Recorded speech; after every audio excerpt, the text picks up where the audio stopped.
UP के फतेहपुर जिले में एक दिवसीय दौरे पर आए उत्तर प्रदेश सरकार के कैबिनेट मंत्री संजय निषाद ने सरकार द्वारा चलाई जा रही विभिन्न योजनाओं की समीक्षा के लिए जिले के अधिकारियों के साथ समीक्षा बैठक की है।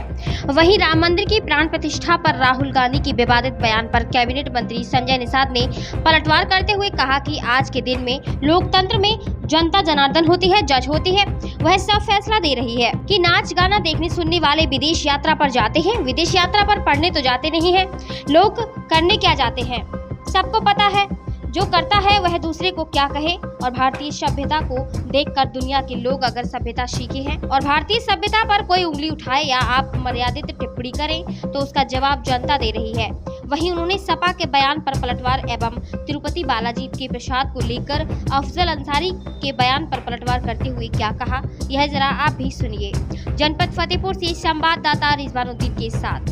बयान आया है कि जो अयोध्या में राम मंदिर का आयोजन हुआ था उसको सिर्फ वो नाच गाना कार्यक्रम बता रहे थे। देखिए, आज के दिन में लोकतंत्र में जनता जनार्दन होती है, जज होती है। वो सब जज फैसला दे रही है कि नाच गाना देखने सुनने वाले विदेश यात्रा पर जाते हैं, विदेश यात्रा पर पढ़ने तो जाते नहीं हैं लोग, अब करने क्या जाते हैं सबको पता है। तो जो करता है वो दूसरे को कहता है। और भारतीय सभ्यता को देखकर दुनिया के लोग, भारत विश्व गुरु था और दुनिया के लोग बाद में सभ्यता सीखे हैं। और भारतीय सभ्यता पर कोई अंगुली उठाए तो अमर्यादित टिप्पणी करे, उसका जवाब जनता दे रही। इसीलिए धीरे धीरे कांग्रेस सत्ता से खुश होती है। देखिए, इस बयान किस तरीके देख रहे हैं आप? ये अमर्यादित बयान है, इसके निंदा माना जाता। निषादों के लिए तो और है, मर्यादा पुरुषोत्तम भगवान राम निषाद राज के आदि बाल सखा थे और दोनों एक गुरुकुल में पढ़ते थे।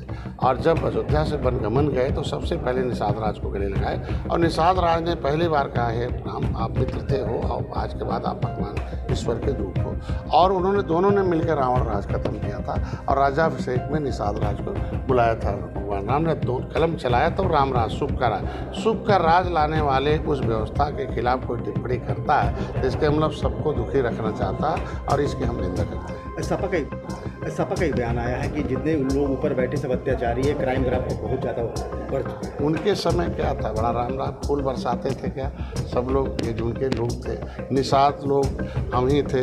7 जून 2015 को रेल आंदोलन कर रहे थे और रेल केंद्र सरकार की होती है और उस पर उत्तर प्रदेश की सपा सरकार ने गोली बनाई और एक निषाद बेटा मारा गया। और मारने के बाद देखो उल्टे 302 मुलजिम बनाया गया। तो क्या आज के दिन में आज इस तरह अपने समय की सरकार देखें कैसा चल रहा था, किस तरह से ये अधिकारी कर्मचारियों के ऊपर अमर्यादित शब्दों का प्रयोग करते थे, कैसे अपराध होता था, कैसे माफिया होते थे। आप ही लोग टीवी चैनल होता था तो पहले चुनाव होता था तो कहते थे इतने माफिया आए हैं विधानसभा में, इतने अपराधी आए हैं। अब आप चलाते हो इतने डॉक्टर, इतने इंजीनियर, इतने वकील, इतने महिलाएं, इतने नौजवान, इतने किसान, इतने व्यापारी। अब गुलदस्ता जो विधानसभा का है तो ये लोकतंत्र का अच्छाई है। इसलिए माफिया साफ हो रहे हैं और इसलिए सपा हाफ हो रही है और धीरे धीरे समाप्त हो रही है। उनका ये भी कहना जो आगामी जो उपचुनाव जो होने वाला है उसमें भाजपा डरी हुई इसे अधिकारियों को ट्रांसफर कर रही है। अधिकारी मैंने पहले बताया, कुछ अधिकारी पिछली सरकारों की आत्मा है और वो फिर उजागर होता। जब उजागर हो जाएगा तो वो सरकार की मंशा और जनता के मंशा के अनुरूप काम नहीं करेगा तो निश्चित रूप से उसे हटाना पड़ेगा और तेज तर्रार अधिकारी देकर जनता को के मंशा के अनुरूप सरकार की योजनाओं को धरातल पर लाना। अफजाल जी का एक बयान आया तिरुपति बालाजी को जो प्रसाद को लेकर मामला चल रहा है, बता रहे कि जो बीजेपी उसको दूसरे तरीके से रख रही है, ध्यान बांट रही है। इन्हीं के सहयोगी दल के समय तो टेंडर हुआ था तो टेंडर तो इन्हीं ने किया था।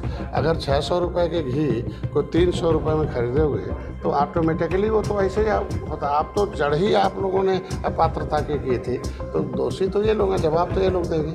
हम तो ये चाहते हैं कि आगे जो भी खाद्यान्न से संबंधित मामले हैं जो भी गुणवत्ता से हों उसका एक DPR बने, PPR बने, उसमें ये नहीं लो टेंडर हो, उसका एक लॉटरी सिस्टम निकले, जो अनुभवी कंपनियां हैं उसको काम करें और गुणवत्ता में जो खिलवाड़ करें उसे कड़े से। वो तो ये कह रहे हैं कि टेंडर की बात को लेकर ये सब खेल हुआ है, टेंडर नहीं मिला।